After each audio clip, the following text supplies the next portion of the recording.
6টা দোয়া এবং জিকির আছে, যেই দোয়া জিকির গুলো কোরআন হাদিসে বর্ণিত সকল দোয়া জিকিরের খোলাসা, সারমর্ম এবং নির্যাস।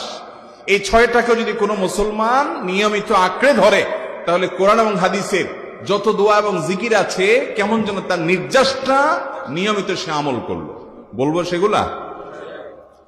এই 6টা দোয়া এবং জিকিরের মধ্যে সর্বপ্রথম হলো নবী করিম সাল্লাল্লাহু আলাইহি সাল্লামের প্রতি দুরূদ প্রেরণ করা।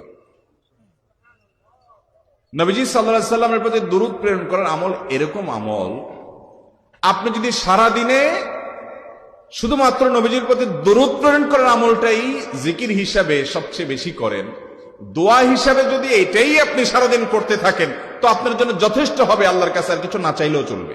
দুরূদ মানে হলো নবীজির জন্য দোয়া করা। ভাই, আল্লাহ তার হাবিবকে রহম করবেন, আপনার আমার দোয়ার দিকে আল্লাহর তাকানোর কোনো ঠেকা আছে? নবীজি কি আমাদের দোয়ার কোনো মুখাপেক্ষী? কিন্তু আমরা তার জন্য দোয়া করলে ওই চান্সে আল্লাহ তাআলা আমাদের প্রতি অনুগ্রহ করবেন। একবার না, আপনি নবীজির প্রতি একবার